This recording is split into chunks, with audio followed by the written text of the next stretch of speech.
The fastest way to discover what someone values is to give them a reason to walk away. Ethan Walker had repeated that belief so many times that it no longer felt cynical. It felt practical. At 39 years old, he had built one of the largest technology companies in the country, appeared on magazine covers, and accumulated more wealth than he could spend in several lifetimes. Yet despite all of that success, he had failed at something far more important: trust. Over the years, too many dates had followed the same pattern. The moment women learned he was a billionaire, the conversation changed. Suddenly, every joke became funnier. Every opinion became more interesting. Every future plan seemed to include him. Ethan had grown tired of wondering whether people liked him or simply liked what came with his name. That was why he had created a strange rule for himself. Every blind date would happen under a different identity. No luxury watches, no expensive cars, no mention of private jets, penthouses, or corporate acquisitions. He would arrive looking like an ordinary man and see what happened. Most dates ended quickly. Some women lost interest within minutes. Others politely finished dinner before disappearing forever. Ethan never blamed them. If anything, their reactions confirmed his theory. Then came Thursday evening. The restaurant was small, comfortable, and intentionally unremarkable. Ethan wore faded jeans, a simple gray jacket, and a watch worth less than the average meal served there. He arrived 10 minutes early and took a seat near the window. According to the matchmaking service, his date's name was Sarah Mitchell. A few minutes later, the front door opened. Ethan looked up and immediately noticed her. Sarah was beautiful, but not in the polished way social media often celebrated. There was something genuine about her. She carried herself with quiet confidence and looked slightly tired, as though she had spent the day taking care of responsibilities instead of appearances. She smiled politely and sat across from him. "Sorry if I am a minute late," she said. "My babysitter almost canceled." Ethan blinked. "You have children?" "One son. Noah. He is 7. Unlike many previous dates, Sarah did not spend the first 10 minutes asking questions about income, career status, or future ambitions. Instead, she asked simple things. What books did he enjoy? What made him laugh? What kind of life did he want someday? Ethan found himself answering honestly. For the first time in years, a conversation felt easy. Halfway through dinner, Sarah studied him for a moment. Ethan braced himself for the inevitable financial question. Instead, she asked something completely different. "Are you happy?" The question caught him off guard. No one had asked him that in a very long time. Not investors. Not employees. Not reporters. Not even most friends. Sarah waited patiently. Ethan looked down at his untouched coffee before finally speaking. "I honestly do not know." Sarah nodded as though she understood the answer better than he did. And in that moment, something shifted. Ethan had gone to dinner expecting another failed experiment. Instead, he found himself wondering if the woman sitting across from him might be the first person who had ever been interested in the man behind the disguise. The dinner ended nearly 2 hours after it began, yet neither Ethan nor Sarah seemed eager to leave. They stood outside the restaurant beneath the glow of streetlights while a cool evening breeze moved through the quiet downtown streets. For a moment, Ethan considered extending the conversation, but years of experience reminded him not to rush things. The most meaningful connections were never forced. "I had a nice time," Sarah said with a genuine smile. "Me too." She laughed softly. "You seem surprised by that." Ethan smiled. "Maybe a little." Sarah tilted her head. "You know, most people spend first dates trying to impress each other. You spent most of tonight trying not to." Before Ethan could respond, her phone buzzed. She glanced at the screen and immediately smiled. "That is Noah." Ethan noticed the warmth in her eyes as she answered. The brief conversation revolved around homework, a missing science project folder, and whether there was enough milk in the refrigerator. Ordinary topics, simple concerns. Yet something about it felt strangely comforting. When the call ended, Sarah slipped the phone into her purse. "Single-parent emergency?" Ethan asked. "Single-parent daily life," she replied. They said goodnight and headed in opposite directions.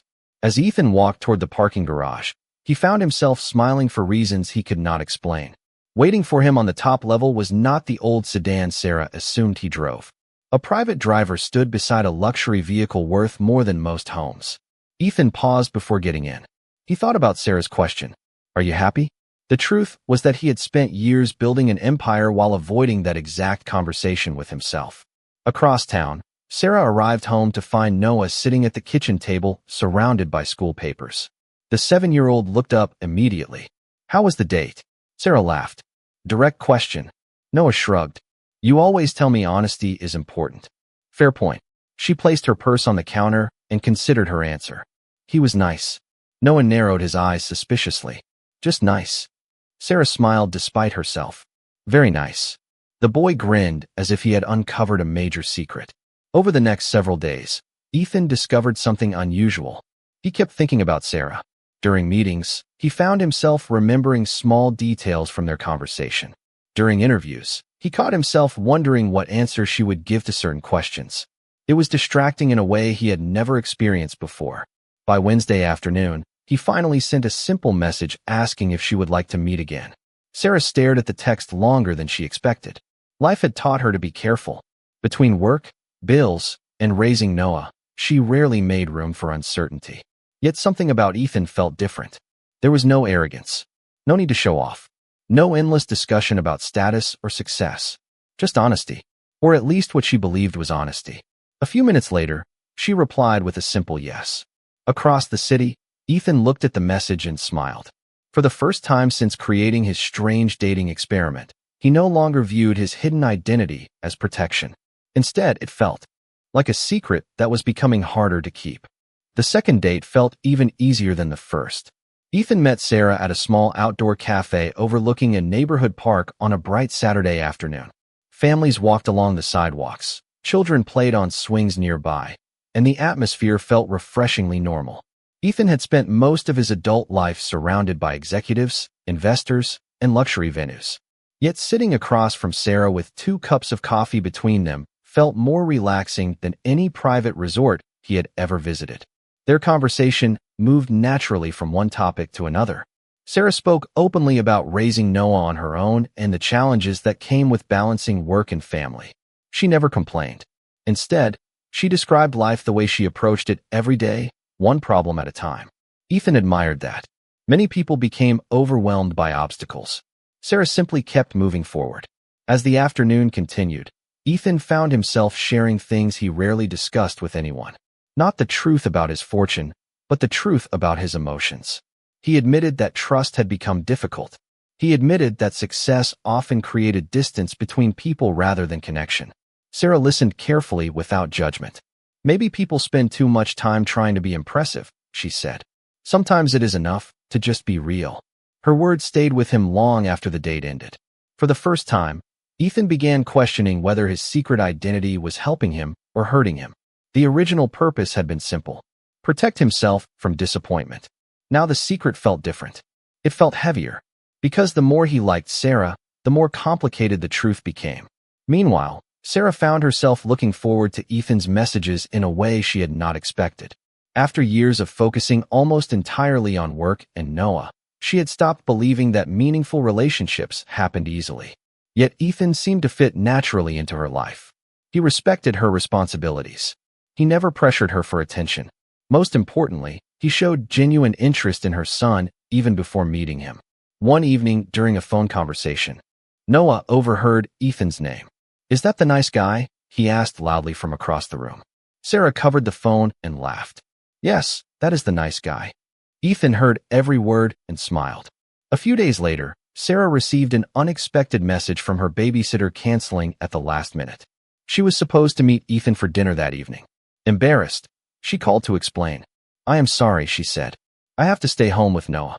Ethan hesitated for a moment before making a suggestion. "What if we change the plan?" Sarah frowned. "Change it how? What if I bring dinner instead?" Silence followed. Not uncomfortable silence. Thoughtful silence. Sarah rarely introduced people into Noah's life. She understood how easily children could become attached. Yet something about Ethan felt trustworthy. Finally, she agreed. Later that evening, Ethan arrived carrying takeout from a local restaurant. As the apartment door opened, he prepared himself to meet the most important person in Sarah's world. What he did not realize was that the 7-year-old standing behind her was about to change his own life in ways he never imagined. When Sarah opened the apartment door, Ethan immediately understood why she spoke about Noah with so much pride. The 7-year-old stood just behind her with curious blue eyes and an expression that clearly communicated he was evaluating the visitor. Ethan had negotiated billion-dollar contracts, spoken before thousands of shareholders, and handled difficult business situations around the world. Yet somehow being inspected by a second grader felt far more intimidating. "You must be Noah," Ethan said with a smile. Noah crossed his arms. "Mom says you are nice." Ethan nodded. "I try to be." The boy considered that answer seriously before stepping aside. "Okay, you can come in." Sarah laughed while Ethan felt surprisingly relieved. The evening that followed was unlike anything he had expected. Instead of expensive restaurants or luxury events, they shared takeout around a small dining table. Noah talked about school, baseball, and a science project involving the solar system. Ethan listened carefully, occasionally asking questions. To his surprise, he genuinely enjoyed every minute of it. At one point, Noah disappeared into his bedroom and returned carrying a stack of drawings. "These are my designs," he announced proudly. Ethan studied each page with complete attention. Rockets, race cars, treehouses, and futuristic inventions filled the papers.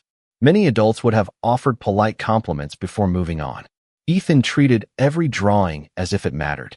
Noah noticed. So did Sarah. Later that evening, after Noah went to bed, Sarah and Ethan sat quietly in the living room. A lamp cast a warm glow across the apartment while the city lights shimmered beyond the window. "You are good with him," Sarah said softly. Ethan looked toward Noah's closed bedroom door. "He is a great kid." Sarah smiled. "Most people say that because they are being polite. I am not being polite." For a moment, neither spoke. Sarah realized how unusual this felt. Ethan never seemed interested in impressing her. Instead, he paid attention to the things that mattered most to her. Meanwhile, Ethan found himself becoming increasingly uncomfortable with his secret. The more time he spent with Sarah and Noah, the more dishonest he felt. He hated keeping important parts of his life hidden. Yet every time he considered revealing the truth, fear stopped him. What if everything changed? What if Sarah looked at him differently after learning who he really was? Over the next several weeks, Ethan became a regular part of their lives. He attended one of Noah's baseball games on a Saturday morning and cheered louder than most of the parents. He helped him build a model rocket for a school project. He even spent an afternoon teaching Noah how to ride a bicycle without training wheels. Every accomplishment felt strangely meaningful. One evening after work, Ethan sat alone in the back seat of a luxury vehicle heading toward a corporate gala. Outside the window, cameras flashed as guests arrived in designer clothing. Inside the car, Ethan looked at a photo Sarah had sent earlier that day. It showed Noah holding up a report card with a huge smile. Ethan found himself smiling back. The contrast between his two worlds had never felt greater. And for the first time since creating his false identity, he began wondering whether the biggest risk was not losing Sarah after telling the truth. The biggest risk might be losing her because he waited too long to tell it. As autumn settled over Seattle, Ethan found himself living two completely different lives. During the day, he was the chief executive of a global technology company, moving from board meetings to investor conferences while making decisions that affected thousands of employees. Every schedule was carefully managed. Every public appearance was planned.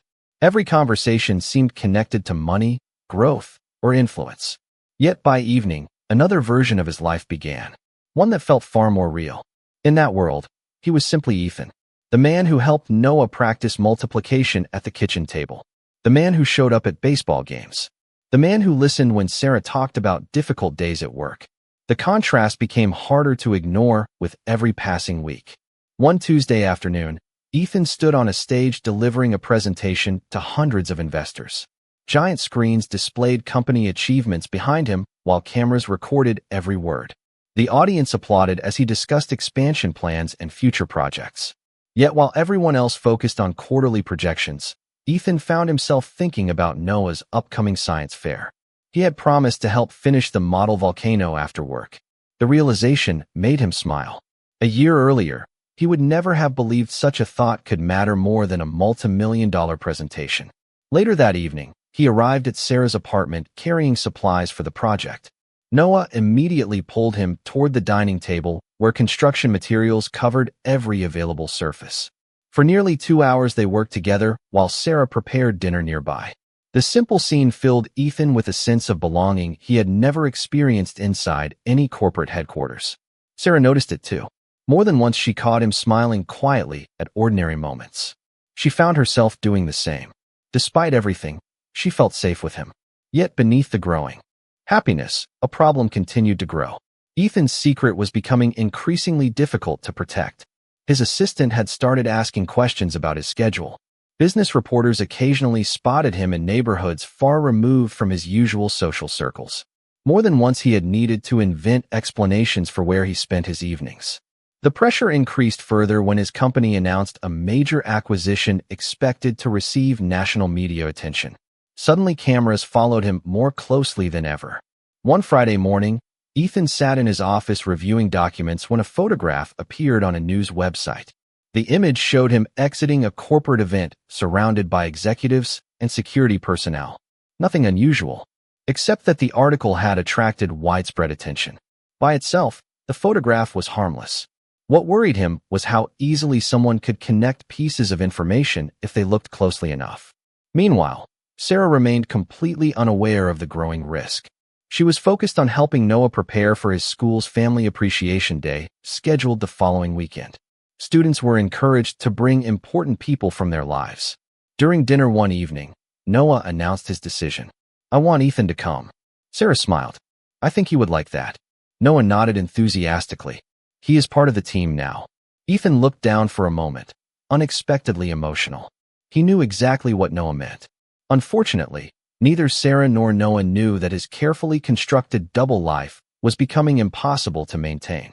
And somewhere in the city, a single photograph was already moving through social media, slowly heading toward the one person who could change everything. The Family Appreciation Day arrived on a bright Saturday morning filled with laughter, colorful decorations, and excited children. Parents, grandparents, siblings, and family friends gathered throughout the elementary school gymnasium while students proudly introduced the important people in their lives. Noah had been looking forward to the event for weeks. He arrived carrying a display board he had worked on with Ethan and could barely stand still from excitement. Sarah watched her son weave through the crowd while greeting classmates. Beside her, Ethan smiled at the scene unfolding around them. It was simple, ordinary, yet he found himself enjoying it more than most corporate celebrations he had attended over the years. "You look nervous," Sarah teased. Ethan laughed softly. "I have spoken in front of 10,000 people. And this feels harder." Sarah shook her head with amusement. A little later, Noah proudly introduced Ethan to several classmates as one of the most important people in his life. The words hit Ethan harder than he expected. For a brief moment, he imagined what life might look like if he finally stopped hiding. If he simply told Sarah everything. The thought followed him throughout the morning. By the time the event ended, he had nearly convinced himself to reveal the truth. Unfortunately, life had other plans. That afternoon, Sarah stopped at a grocery store while Noah attended a birthday party. As she waited in line to pay for a few items, a woman standing nearby glanced at her phone and suddenly froze. "Oh my goodness," the woman said quietly. Sarah looked up politely. The stranger turned her screen around. "Is this not the man I just saw with you at the school?"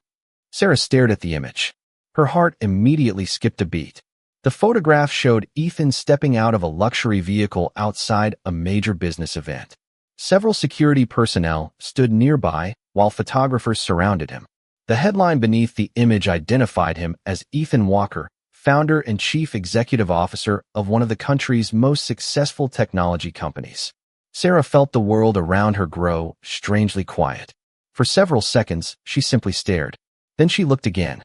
The face was unmistakable. The smile. The eyes. It was him. By the time she reached her car, dozens of questions were racing through her mind. She searched his name online and instantly found hundreds of articles, interviews, and photographs. Private jets, corporate acquisitions, billion-dollar valuations. Every search result revealed another layer of a life he had never mentioned. Sarah sat motionless, behind the steering wheel. It was not the money that hurt. It was not the success. It was the realization that the man she trusted had hidden something enormous from her from the very beginning. That evening, Ethan arrived at her apartment carrying takeout, as usual. He knocked once, then twice. Finally, the door opened. Sarah stood there holding her phone. Her expression told him everything before she spoke a single word. Ethan looked down and immediately recognized the article displayed on the screen. The secret he had carried for months was no longer a secret. Sarah's voice remained calm, but disappointment filled every word. "Who are you really, Ethan?" At that moment, standing in the hallway between the life he had created and the life he wanted, Ethan realized that the answer to that question might cost him everything. For several long seconds, neither Sarah nor Ethan spoke. The hallway that had once felt welcoming now felt impossibly small. Ethan knew this moment had been coming. He had imagined it countless times. Yet no preparation could lessen the disappointment he saw in Sarah's eyes. She stepped aside and allowed him to enter. The takeout bag remained untouched on the kitchen counter while they sat across from one another at the small dining table. The silence between them felt heavier than any argument. Finally, Ethan took a deep breath. "Everything you read is true." Sarah looked down at the article on her phone before meeting his eyes again.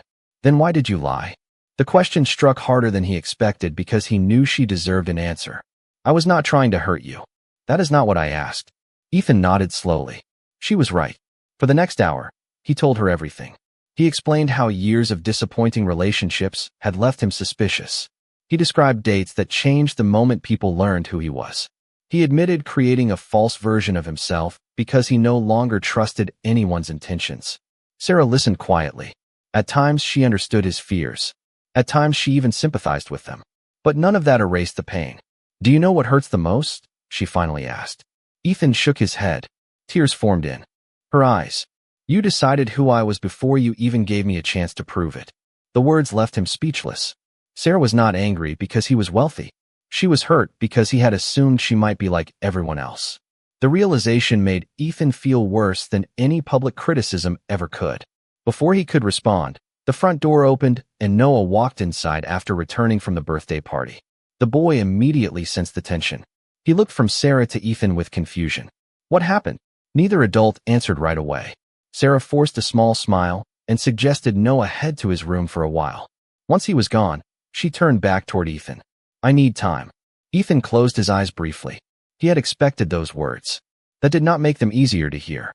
"How much time?" Sarah shook her head. "I do not know." A painful silence followed. Then Ethan stood.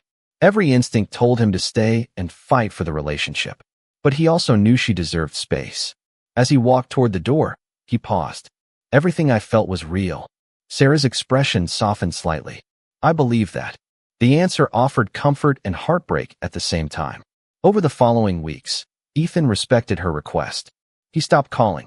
He stopped visiting. Yet not a single day passed without thinking about her and Noah. Work became almost impossible to focus on. Business successes felt meaningless. Meanwhile, Sarah tried convincing herself she had made the right decision. She returned to her normal routines. Work, school pickups, homework, grocery shopping. Life continued. But something important was missing. The hardest part was watching Noah struggle with the change. One evening, after finishing homework, the boy looked up and asked a simple question. "Did I do something wrong?" Sarah immediately pulled him into a hug. "No, sweetheart. Absolutely not." Yet as she held him, she realized the separation was affecting all three of them. What none of them knew was that Ethan was about to make a decision that could either repair everything he had broken or lose the people he loved forever. 3 weeks passed, and for Ethan, they felt longer than 3 years. He buried himself in work, hoping endless meetings and responsibilities would distract him from what he had lost. Instead, every success only reminded him of what was missing. The company announced record profits. Investors praised his leadership. Business magazines featured his photograph on their covers once again. None of it mattered. Every evening, he returned to a quiet penthouse overlooking the city and found himself staring at the same empty spaces. For the first time, wealth felt completely irrelevant. Across town, Sarah was experiencing her own struggle. She had expected the pain to fade with time. It did not. She still felt hurt by Ethan's deception, but she could no longer ignore another truth. Everything they had shared had been real. The kindness, the patience, the way he treated Noah. Those things had never been part of a disguise. One rainy evening, Noah sat at the kitchen table working on homework when he suddenly looked up. "Do you miss him?" Sarah froze. Children had a way of asking questions adults tried to avoid. "Why do you ask?" Noah shrugged. Because I do. The simple honesty broke her heart. She realized she missed him too. Meanwhile, Ethan had finally reached a decision. If he wanted any chance of repairing the damage, words would not be enough. Sarah already knew he cared about her. What she needed was proof that he valued people more than status, business, or public image. The opportunity arrived sooner than expected. Ethan's board of directors presented a proposal involving a major expansion project that promised enormous financial rewards. The project would require relocating significant company resources and keeping him constantly traveling for the next several years. Investors loved the idea. Financial analysts predicted record growth. The younger version of Ethan would have accepted immediately. Instead, he surprised everyone by refusing. The decision shocked executives throughout the company. Several board members argued aggressively in favor of the expansion. Ethan listened carefully before giving a simple answer. Success means nothing if it costs the things that matter most. The statement quickly attracted public attention. News outlets discussed his unexpected choice. Commentators debated whether he was making a mistake. Ethan did not care. For the first time, he was choosing the life he actually wanted instead of the life others expected him to pursue. A few days later, Sarah received a package. Inside was a handwritten letter. Not a gift, not an expensive gesture, just several pages written entirely by Ethan. He admitted his mistakes without making excuses. He described his fears honestly. Most importantly, he apologized for deciding who she was before allowing her the chance to show him herself. Sarah read the letter twice. Then a third time. Tears filled her eyes before she reached the final page. At the bottom, Ethan had written a single sentence. If I never see you again, thank you for teaching me that trust begins when fear ends. That evening, Sarah sat quietly in her living room while the letter rested in her hands. No one noticed her expression. Was it from Ethan? She nodded.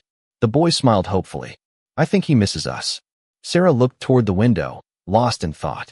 Deep inside, she knew something important had changed. Ethan was no longer trying to protect himself. For the first time, he was willing to risk everything. And somewhere across the city, completely unaware of the decision Sarah was about to make, Ethan was preparing for what he believed would be another ordinary day. The following Saturday morning began like any other.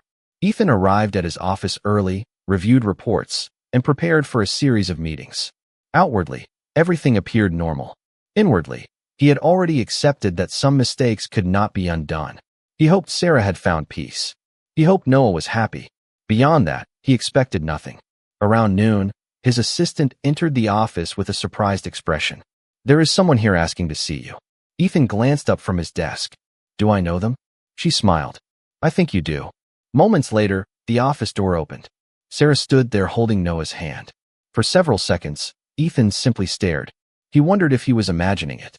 Then Noah broke free and ran across the room. I told Mom we should come. Ethan laughed as he knelt to hug him. The familiar feeling of warmth returned instantly. When he stood again, his eyes met Sarah's. Neither of them seemed to know where to begin. Finally, Sarah spoke. I read your letter.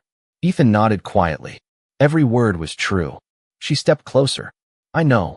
The tension that had existed between them for weeks slowly disappeared. Sarah explained that forgiveness had not happened overnight. Trust required time, reflection, honesty. But as the days passed, she realized something important. Ethan had made a mistake because he was afraid. Not because he wanted to manipulate her. Not because he viewed her as unimportant. The fear had been real. The regret had been real too. More importantly, the man Noah admired and the man she cared about had never been fake. Ethan listened carefully, overwhelmed by relief and gratitude. I should have trusted you from the beginning, he said. Sarah smiled softly. And I should have remembered that people are more than their worst decision. Noah looked between them with obvious impatience. Does this mean everybody is friends again? Both adults laughed. Something like that, Sarah replied. Over the following months, they rebuilt their relationship the right way. No more secrets. No more hidden identities. Ethan introduced Sarah and Noah to every part of his life. Surprisingly, very little changed. Sarah remained the same practical, grounded woman she had always been. Noah remained completely unimpressed by wealth and far more interested in baseball statistics and science experiments. Together, they created something Ethan had never experienced before. Stability. Home. Nearly a year after their first blind date, Ethan invited Sarah and Noah to a quiet waterfront park overlooking Puget Sound. The afternoon sky glowed with shades of gold and orange as the sun slowly moved toward the horizon. They walked together along the shoreline, laughing about old memories and future plans. Eventually, Ethan stopped near the water's edge. Sarah immediately recognized the nervous expression on his face, the same expression he wore before difficult conversations. Noah noticed it too. Ethan took a slow breath before reaching into his jacket pocket. "A long time ago, I thought money could solve almost every problem," he said. "Then I met a woman who never cared about it at all." Sarah felt tears forming before he continued. Ethan knelt on one knee and held out a ring. "Sarah Mitchell, you and Noah changed my life. You taught me what trust, family, and happiness really mean. Will you marry me?" Sarah laughed through happy tears before answering. "Yes, of course I will." Noah immediately cheered louder than either of them expected. Then he wrapped his arms around Ethan and grinned. "Good, because I already thought of you as family." As the sun dipped below the horizon, Ethan realized the greatest thing he had ever built was not a company worth billions of dollars. It was the family standing beside him, the family he almost lost, and the family he would spend the rest of his life protecting and loving.